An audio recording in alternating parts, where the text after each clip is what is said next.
Hello and welcome back to my channel. Today we are going to start chapter 3, pair of linear equation in two variables. Now in the previous classes we have seen what a pair of linear equation in the two variable look like, the algebraic.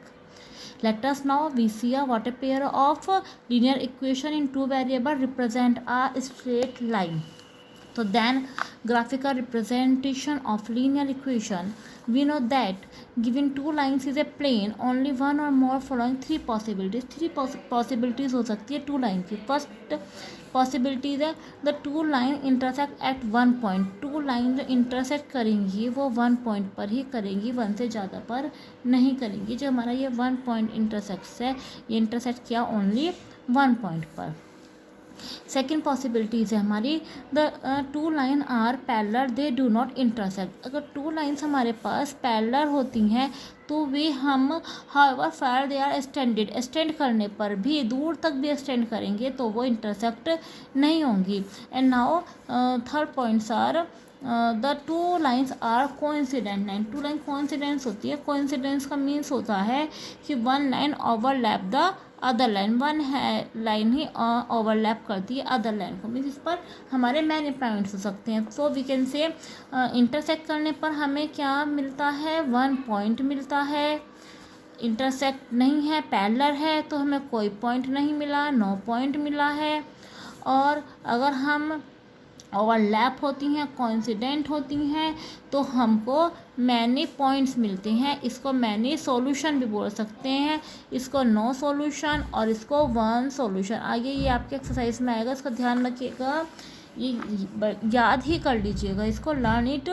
कि then intersect करने पर only one solution, parallel line होने पर no solution, और to line कोइंसिडेंट्स होती हैं अगर overlap होती हैं तो then many solution.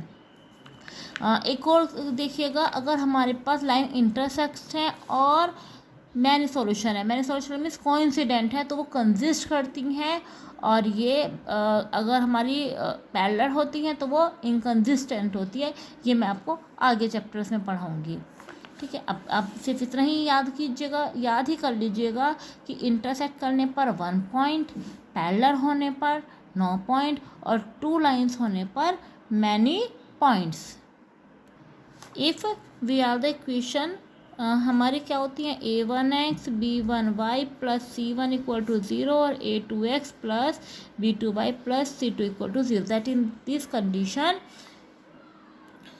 exercise 3.1 question number first. Aftab tells his daughter, 7 years ago I was 7 times as old as you are then. Also 3 years from now I shall be 3 times as old as you will be. आप इसके सबसे पहले आप first condition लीजिएगा. यहाँ पर आप देखिएगा दो है, Aftab tell his daughter. Aftab है और उसकी डॉटर है, तो आप सॉल्यूशन में लेट कीजिएगा, let present age of Aftab. इसको बहुत ही ध्यान से समझना है क्वेश्चन को, क्योंकि आपको पहले इक्वेशन बनानी है, आफ्टर दैट सॉल्यूशन करना है. सॉल्यूशन इजी है. आप इक्वेशन बनाने में प्रॉब्लम करते हैं, आप देखिएगा इक्वेशन में कितनी इजी मेथड से आपको सिखाती हूँ. मगर आप बिल्कुल केयरफुली होकर इस वीडियो को देखते रहिएगा. Aftab doctor Y year. सबसे पहले हमारे पास दो वेरिएबल में हमारे पास दो की एज होती है. Aftab tell his daughter, Aftab अपने डॉटर से बोलता है, तो आफ्ताब की एज हमें मालूम नहीं कितनी है, तो हमने कितनी ले ली, हमने एक्स ईयर. और आफ्ताब की डॉटर की एज ली हमने वाई ईयर्स. 7 years अगो. उसने कहा, क्वेश्चन को पढ़ते चला जाइएगा और सॉल्यूशन करते चले जाइए. 7 years अगो, 7 years अगो का मतलब है 7 साल पहले. तो आप ये बताइए, जब 7 साल पहले, तो आफ्ताब की एज भी 7 साल पहले 7 years कम होगी, और आफ्ताब की डॉटर की एज भी 7 years ही कम होगी. तो जब कम होगी तो दोनों में से हमें क्या करना पड़ेगा, माइनस करना पड़ेगा. तो यहाँ लिखिए x - 7 और यहाँ लिखिए y - 7. इसको मैं ऐसे भी लिख सकती हूँ, आफ्ताब एज 7 ईयर्स कम है और आफ्ताब की डॉटर एज 7 ईयर्स कम है। Right, clear? According to the question, जैसा क्वेश्चन बोल रहा है ऐसे मैं लिख कर रही हूँ उसको। आफ्ताब की एज 7 ईयर कम है, डॉक्टर की एज भी 7 ईयर कम है। अब उसने क्या कहा, 7 साल पहले I was 7 time as old as you, मैं तुम्हारा 7 टाइम था। तो 7 टाइम था, आफ्ताब था 7 टाइम, तो मल्टीप्लाई हम इसके 7 टाइम डॉटर की एज में करेंगे। क्यों करेंगे डॉटर की एज में? क्योंकि हमने यहाँ पर इक्वल साइन लिया है कि 7 साल पहले यहाँ 7 ईयर्स था। सपोज कीजिएगा ये अगर 21 का है और ये 3 ईयर्स का है, तो 7 टाइम हुआ ना ये इसका, तो दोनों में इक्वल आया, तो मल्टीप्लाई कहाँ की हमने 7 में। अक्सर बच्चे क्या मिस्टेक करते हैं, 7 ईयर टाइम वो आफ्ताब की एज में ही 7 टाइम कर देते हैं। आफ्ताब की एज में नहीं करना, क्योंकि हमने यहाँ इक्वल साइन लगाना है, इसलिए हमने डॉक्टर की एज में 7 टाइम किया है। अब हमारी इक्वेशन तैयार है, बस इसका मैं सॉल्यूशन कर लीजिएगा। x minus 7y minus 49, x minus 7y equal to minus 49 minus plus x minus 7y equal to minus 42। तो हमारी first equation this is x minus 7y equal to minus 42। अब according to the question second step हो जाता है according to the question. अब question पढ़िए second equation बनाने के लिए। मैंने बताया था ना, बताया आपको कि आप जैसे क्वेश्चन है वैसे ही आप इक्वेशन बनाते चलिए। Also 3 year from now, 3 year from now, अब से 3 साल बाद, तो 3 साल बाद आफ्ताब की एज भी 3 साल ज़्यादा हो जाएगी और y प्लस 3, जैसे हमारी एज मान लो इस समय 15 है, तो 15 में 3 साल बाद हमारी कितनी हो जाएगी 18। हमने क्या किया 3 प्लस किया ना, तो सेम ऐसे ही हमें आफ्ताब की और डॉटर की एज में 3 प्लस करना है। Same process according to the question, I shall be 3 time as old you will be, उससे कितना हो जाएगा वो 3 टाइम है, तो आफ्ताब में मल्टीप्लाई नहीं करना डॉटर में, क्योंकि हमने यहाँ इक्वल साइन। सॉल्व कर लीजिएगा, x plus 3 equal to 3y plus 9, x minus इसके इधर ले जाइएगा 3y equal to 9 minus 3, x minus 3y equal to 6। हमारी सेकेंड इक्वेशन भी रेडी। तो आपने देखा इस तरह से हम जैसे क्वेश्चन दिया है इसी तरह से हम रीड आउट करते हैं और इक्वेशन को बनाते हैं। इक्वेशन वाले क्वेश्चन से आप घबराओ नहीं, जो लिखा है उसी को ही लिखते चले जाओ, तो आपकी इजीली इक्वेशन बनती चली जाएंगी। धीरे धीरे स्टेप बाय स्टेप इक्वेशन से क्वेश्चन ही आएंगे। मैं आपको इक्वेशन बनाना सिखाती रहूँगी, लेकिन आपको ध्यान से समझना होगा, आप जब भी समझ पाएंगे। अब हमें इस 3.1 में क्या करना है, x और y की वैल्यू। अब तक आप अलजेब्रिक मेथड से निकालते हुए आए हैं कि 2 वैल्यू को, या सब्स्टिट्यूशन मेथड से निकालते हुए आए हैं, लेकिन यहाँ पर क्लास 10th में हमें यहाँ पर सॉल्व जो करना है वो ग्राफिकली मेथड से करना है। तो अब हम देखते हैं, let's start out the method of graphically. अब इधर देखिए, ग्राफिकली मेथड में हम करने के लिए सबसे पहले हम फर्स्ट इक्वेशन को लेते हैं। फर्स्ट इक्वेशन क्या है हमारी, x minus 7y equal to minus 42। हमने यहाँ ज़्यादा वैल्यू नहीं, 2 ही वैल्यू फाइंड कर रही हूँ मैं यहाँ पर मैं x पुट कर देती हूँ, यहाँ पर y पुट कर देती हूँ। बहुत ईजी मेथड से मैं आपको बताऊँगी, बहुत सारी वैल्यू रखने की ज़रूरत नहीं है आपको। सिर्फ एक बार आप x की वैल्यू को 0 पुट कीजिएगा। x की वैल्यू को 0 पुट करिए आप, 0 minus 7y equal to minus 42 minus 7y minus 42, 7 6 42, y की वैल्यू आ गई हमारे पास 6। अब now we put the value of 0। अब की बार हम y की वैल्यू को 0 पुट करते हैं, तो y की वैल्यू को पुट कीजिएगा तो कितना आया, माइनस 42 आया है। हमारी इक्वेशन 1 की टेबल तैयार है। अब हमें इक्वेशन 2 है हमारी x minus 3y equal to 6। Same process है, हमें ज़्यादा वैल्यू नहीं लिख रही हूँ मैं, सिर्फ 2 ही वैल्यू लिख देती हूँ। x और y इन्हीं से ही हमारा सफिशिएंट है। x की वैल्यू को 0 रखिए एंड नेक्स्ट टाइम y की वैल्यू को 0 पुट कीजिएगा। x की वैल्यू को 0 पुट करेंगे, मैं इधर ही रख देती हूँ, आप सॉल्यूशन कर लेना। मैंने x की वैल्यू को 0 पुट कराया तो मेरी वैल्यू आई यहाँ पर -2, और मैंने यहाँ y को पुट करा तो यहाँ पर मेरी वैल्यू आई है 6। अब आप देखिएगा दोनों टेबल्स क्या हैं, ये तैयार हैं। अब हमें ग्राफिकल मेथड से इनको सॉल्व करना है। How to solve the graphical method, let's we see. graph is ready, text the x dash y dash, इतना आप जानते होंगे। फर्स्ट में प्लस प्लस, सेकंड में यहाँ पर मैं लिख भी देती हूँ ये फर्स्ट ब्लॉक, सेकंड में माइनस प्लस, थर्ड में आएगा हमारा minus minus, and in fourth में हमारा आएगा प्लस माइनस। चलिए अब यहाँ पर वैल्यू को देखिएगा, हमारे क्या है 0 6 और -42 और 0 है। अगर हमारे यहाँ पर ये शॉर्ट वैल्यू होती, -42 नहीं होती, 4 5 6 तो हम 1 2 3 भी ले सकते थे, लेकिन ये ग्राफ इतना बड़ा नहीं है, तो ऐसे हम यहाँ पे क्या लिखते हैं +10 +20 30 40 50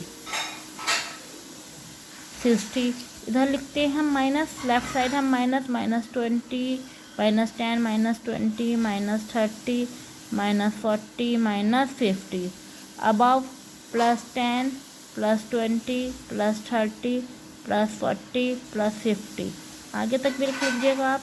यहाँ -10 बिलो में जाएंगे, -10 -20 -30 -40 -50। अब देखिएगा हमारे यहाँ पर पॉइंट्स है, पॉइंट्स हमारे यहाँ पर क्या है 0 6, तो 0 x के प्लेस पर तो 0 होना चाहिए, और y के प्लेस पर कितना होना चाहिए 6, तो 0 6 हमारा y है तो y पर जाएगा, y पर 6 क्या 5 और 1 6 यहाँ पर हो जाएगा। ठीक है, तो ये हुआ हमारा 0 6। आफ्टर दैट हमारा क्या है -40 और 0, x के प्लेस पर तो है -42 और y के प्लेस पर है 0, तो पुट कीजिएगा x के प्लेस पर 42 और y के प्लेस पर 0, y है ही नहीं, तो अब इन दोनों पॉइंट्स को आप ज्वाइन कर दीजिएगा स्ट्रेटली। मेरा थोड़ा सा टेढ़ा हुआ है, आप सीधा कर लीजिएगा।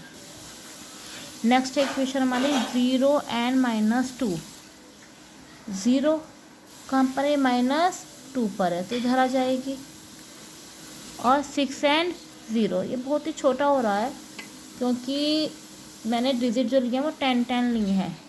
ठीक है ना, यहाँ पर इन दोनों को आप कर दीजिए, ज्वाइन कर दीजिएगा। तो ये हमारे पास दो इक्वेशन तैयार हैं, एक हमारे पास है x - 7y = -4, और सेकेंड है हमारी x - 3y = 6। सॉरी, इधर पॉइंट जो है हमारा 0 और -2 है, और इधर है 6 और 0, तो आप 0 और -2 लीजिएगा। 0 -2 तो नीचे आएगा ना, तो नीचे लेना है इसको, तो ये हमारी इक्वेशन इस तरह से बनेगी। ठीक है ना, क्लियर हुआ। x - 3y = 6। अगर ये क्लियर नहीं हुआ तो आप सेकंड क्वेश्चन देखिएगा, सेकंड में थोड़ा सा क्लियर हो जाएगा। The cost of 2 kg apples and 1 kg of grapes on a day was found to be ₹160. After a month, the cost of 4 kg of apple and 2 kg apple is 300. ये कह रहे हैं cost, तो हमने late किया 1 kg Apple की cost actually, और grapes 1 kg grapes की कॉस्ट हमने ₹5 ली। हमने कितने kg एप्पल लिए हैं 2, तो कॉस्ट कितनी हो जाएगी उनकी 2x।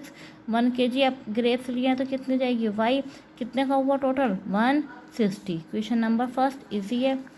सेकेंड है हमारी 2 kg एप्पल्स, 4 kg एप्पल्स, तो 4 kg एप्पल कितने के हो जाएंगे 4x, सपोज करो 1 kg हैं 20 के, 4 kg कितने के हो जाएंगे 80 के, तो इसी तरह से यहाँ पर 1 kg कितने के हैं x के, तो 4 kg कितने के हो जाएंगे 4x के, और ग्रेप्स हो जाएंगे हमारे 2y के। टोटल हमारा कितना हुआ 300। Two equation both equation are red find, तो देन 2x + y = 160। मैंने आपको बताया है वही प्रोसेस करना है आपको। x और y लिखो इधर, एक बार x की वैल्यू 0 पुट करो, एक बार y की वैल्यू 0 पुट करो। x की वैल्यू 0 पुट करने पर y = कितना आया हमारा 160, और इधर हमारा 2x + y = 160। y की वैल्यू को 0 पुट करने पर हमारा x की वैल्यू कितनी आया है 80। एक टेबल तैयार है अब हमारी। अब हम दूसरा देखते हैं, 4x + 2y = 300। सेम प्रोसेस कीजिएगा, एक बार x y दो ही वैल्यू ले लीजिएगा, x को 0 y को 0। जब हम x को 0 रखते हैं तो 0 + 2y = 300 कितना आया है 150, और जब हम y को 0 रख पुट करते हैं 4x + 0 = 300, x = 300/4, तो हमारा आएगा 75। अब हम ग्राफिकल मेथड, देखो दोनों टेबल हो गई, पर x0 y0 नंबर दो टेबल।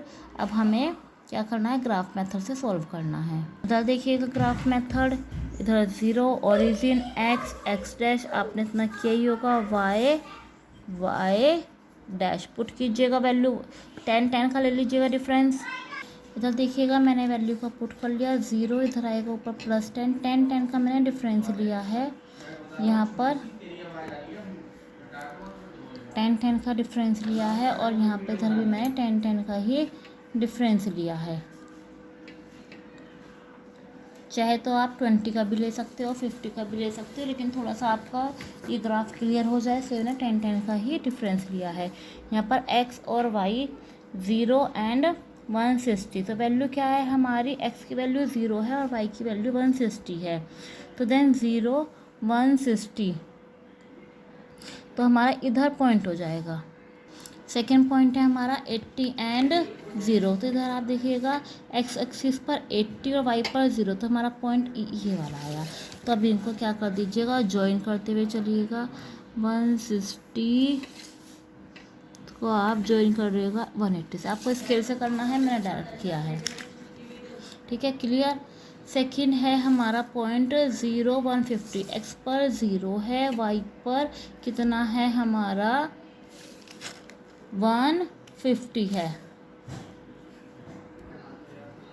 0 150, थोड़ा इसके नज़दीक ही है, कोई बात नहीं। 75 है और 0 है, 75 हमारा x एक्सिस पर है, इधर होगा हमारा।